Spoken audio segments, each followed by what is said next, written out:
زینب ہمارے گھر کام کرتی تھی۔ وہ بہاولپور کی رہنے والی تھی۔ وہاں اکثر مرد دوسری شادی کرنے سے نہیں جھجکتے اور عورتیں بھی بے ٹھکانہ ہونے کے خوف سے سوتن کو بخوشی قبول کر لیتی ہیں، کیونکہ وہاں جب لڑکی ایک بار بیاہ دی جاتی ہے تو میکے والے کوشش کرتے ہیں کہ وہ ہر حال میں شوہر کے گھر میں ہی رہے، چاہے اس کا خاوند اس پر سوتن ہی کیوں نہ لے آئے۔ ایک روز زینب ہمارے گھر کام کر رہی تھی۔ دوپہر کا وقت تھا۔ دستک ہوئی تو اس نے دروازے کے سوراخ سے آنکھ لگا کر دیکھا۔ دوسرے ہی لمحے وہ پریشان ہو کر میرے پاس آئی۔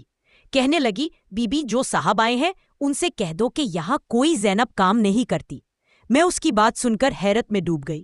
زینب نے مزید کہا کہ ہاں بی بی، یہ میرا شوہر ہے، پہلے تو گھر سے نکال دیا اور اب ڈھونڈتا پھر رہا ہے۔ آپ کی بڑی مہربانی ہوگی اگر آپ اس سے ایسا ہی کہہ دیں۔ میں بھی اتنی اچھی کام والی کو کھونا نہیں چاہتی تھی، لہٰذا دروازے پر گئی۔ یہ دیکھ کر حیران رہ گئی کہ جو شخص باہر کھڑا تھا وہ اپنے حلیے سے نواب جیسا لگتا تھا۔ سامنے ایک قیمتی گاڑی کھڑی تھی، شاید وہ اسی کی تھی۔ مجھے وہ کسی طور ایک کام والی کا شوہر نہ لگا۔ بہرحال میں نے سوال کیا کہ بھائی آپ کو کس سے ملنا ہے؟ زینب سے باجی، وہ میری بیوی ہے۔ کسی نے بتایا ہے کہ وہ آپ کے گھر کام کرتی ہے؟ نہیں بھائی صاحب، آپ کو غلط فہمی ہوئی ہے، اس نام کی کوئی عورت ہمارے گھر کام نہیں کرتی۔ وہ شخص مایوس ہو کر سامنے کھڑی گاڑی میں بیٹھ کر چلا گیا۔ میں زینب ہی جانے پڑتی اور پوچھا کہ سچ بتا زینب، یہ کیا قصہ ہے؟ زینب کو میرے گھر کام کرتے 2 سال ہونے کو آئے تھے۔ اس نے مجھے کبھی شکایت کا موقع نہ دیا تھا۔ وہ بہت سگھڑ عورت تھی اور اپنے اتوار اور رکھ رکھاؤ سے واقعی کسی اچھے گھرانے کی لگتی تھی۔ اس نے کہا کہ بی بی، یہ بہت لمبا قصہ ہے اور کام پڑا ہوا ہے، کام سے نمٹ لوں تو بتاتی ہوں۔ تجسس نے مگر مجھے چین نہ لینے دیا۔ میں نے کہا کہ رہنے دے کام کو، میں کھانا ہوٹل سے منگوا لوں گی۔ تو مجھے ابھی بتا کہ یہ ماجرا کیا ہے؟ تو گھروں کا کام کرتی ہے اور تیرا آدمی اتنی قیمتی گاڑی میں آیا ہے، کیا وہ کوئی نواب ہے؟ شکل اور حلیے سے تو نواب لگتا تھا۔ زینب نے جواب دیا کہ نہیں بی بی، وہ نواب تو نہیں ہے پر زمیندار ہے، بہت پیسے والا ہے، بس میرے نصیب میں چاکری لکھی تھی سو کر رہی ہوں۔ پھر اس نے اپنی کہانی ان الفاظ میں سنائی جو میں اس کے ہی الفاظ میں قلم بند کر رہی ہوں۔ بی بی، جن دنوں ہماری شادی ہوئی، ہمارے روز و شب بھی ایسے ہی مسرت بھرے تھے جیسے عام چاہنے والوں کے ہوتے ہیں۔ میرے شوہر مجھ پر فدا تھے۔ 2 دن کے لیے میکے چلی جاتی تو روٹھ جاتے، کہتے زینو تیرے بغیر میرا وقت نہیں کٹتا، جی کرتا ہے کہ تم مجھ سے ایک پل کو بھی دور نہ رہو۔ اگر میں جہانگیر ہوتا تو حکومت کرتے وقت تمہارا ہاتھ بھی پردے کے پیچھے سے میرے کندھے پر دھرا ہوتا، پر اب کیا کروں، مجبور ہوں، تمہیں اپنے ساتھ دفتر نہیں لے جا سکتا، ورنہ تو سامنے بٹھا کر وہاں بھی تیرا دیدار کرتا۔ میں یہ باتیں سنتی تو خود کو دنیا کی خوش نصیب ترین عورت سمجھتی تھی۔ میرے پیر ہواؤں میں رہتے۔ مجھے اپنے شوہر کی محبت پر خدا کے وجود کی مانند یقین تھا۔ میں سمجھتی تھی کہ دنیا الٹی گھوم سکتی ہے، سورج مغرب سے نکل سکتا ہے، مگر میرا شوہر نہیں بدل سکتا۔ 5 سال سکون سے گزر گئے۔ میرے سرتاج کے پاس بے اندازہ دولت تھی جو انہیں وراثت میں ملی تھی۔ یہی دولت بالآخر میرے اور ان کے درمیان جدائی کا سبب بن گئی۔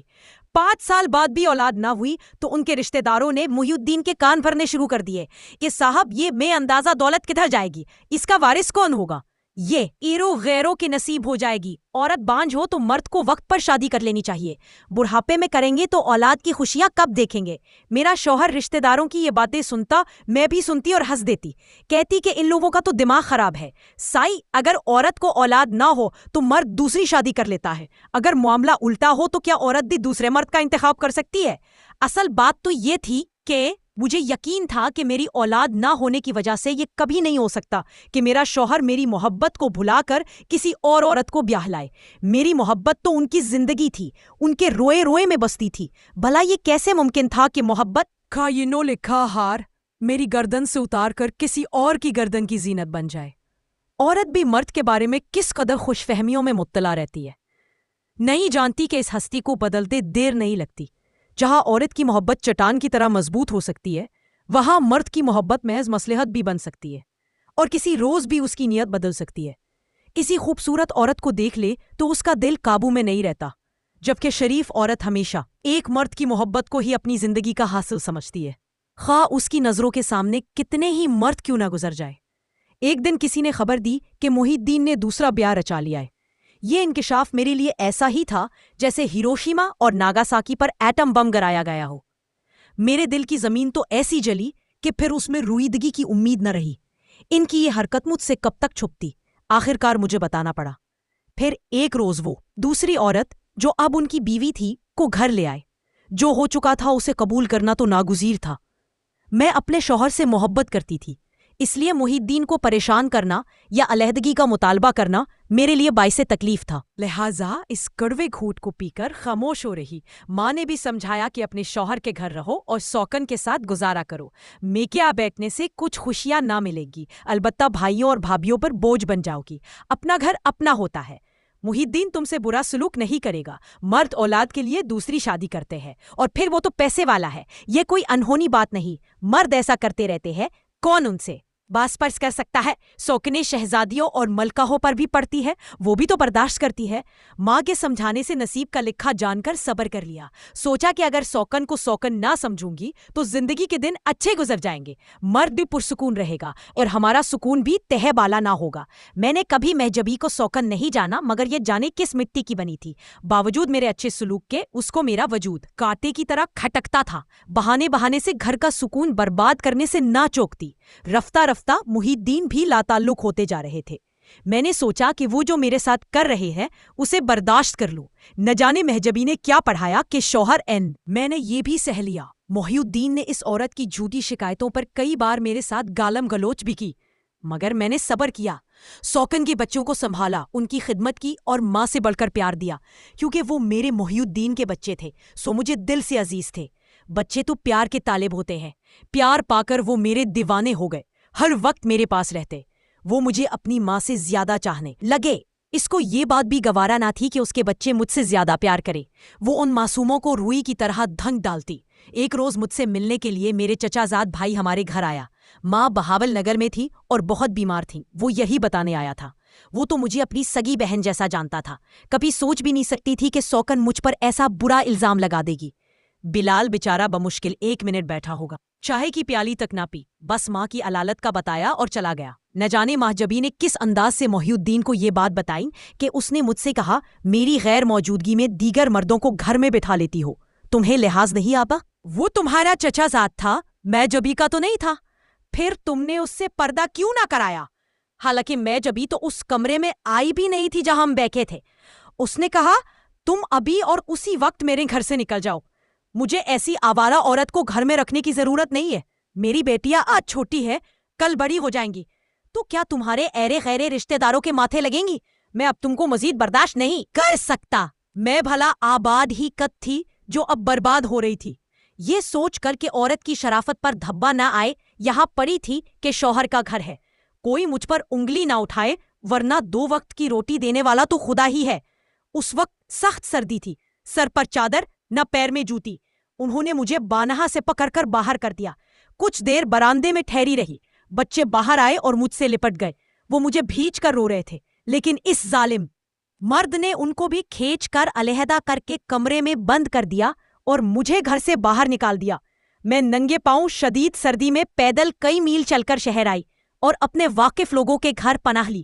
ان بیچاروں نے مجھے سہا دیا کیونکہ تھکن اور صدمے سے آتے ہی فرش پر گر پڑی تھی۔ چلتے چلتے پاؤں سوج گئے تھے۔ وہ جو مجھ سے محبت کے بلند بانگ دعوے کرتا تھا، اس نے آج مجھے 3 کپڑوں میں دھکا دے دیا تھا۔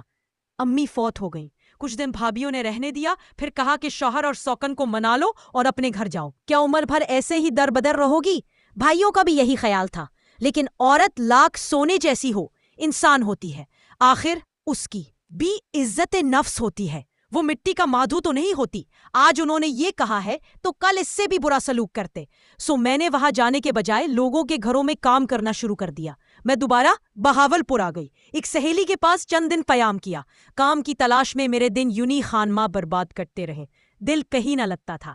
کبھی شوہر کی محبت اور کبھی ان کی بے وفائی خون کے آنسو رلاتی تھی۔ دنیا سے جی اچاٹ ہو گیا، سوچتی اے کاش میں خودکشی کر سکتی۔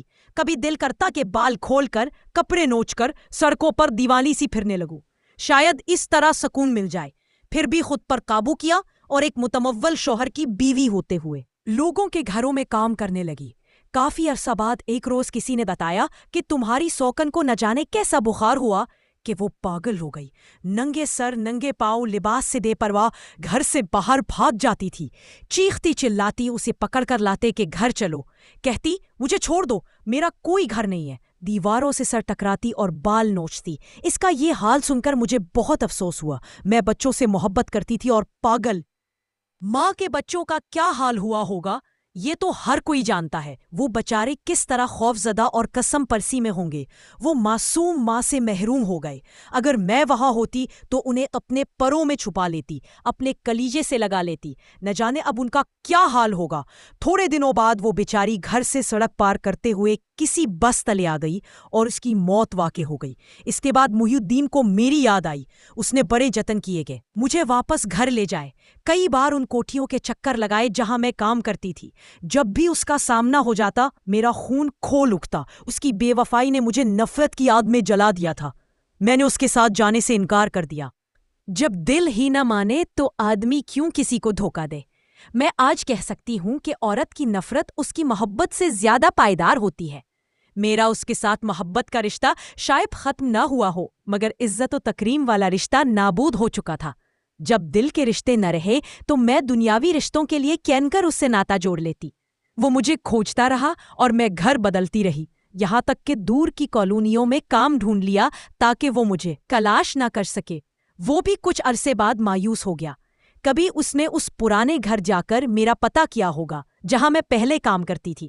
وہاں میں کبھی کبھار جاتی ہوں۔ انہوں نے یہاں کا پتہ دے دیا ہوگا۔ سنتی ہوں کہ اس کا بھی کسی کام میں دل نہیں لگتا، پریشان رہتا ہے، توبہ کرتا ہے مگر سکون نہیں پاتا۔ کسی کے دل کو توڑنا جس میں سچی محبت بستی ہو کوئی ہنسی کھیل تو نہیں۔ اس نے میری زندگی کو کھلونا سمجھا اور کھیل کر پھینک دیا۔ کبھی کبھی بچوں کی خاطر دل نرم پڑ جاتا ہے جو مجھ سے محبت کرتے تھے۔ جی چاہتا ہے کہ واپس ان کے پاس چلی جاؤں، نہ جانے کوئی سوتیلی ماں بن کر آ جائے تو کیسی ہو، مگر یہ کافر دل محی الدین کو معاف کرنے پر آمادہ نہیں ہوتا۔ انسان پر ایک وقت ایسا آتا ہے کہ وہ اپنے دل سے مجبور ہو جاتا ہے۔ میں بھی دل سے مجبور ہوں۔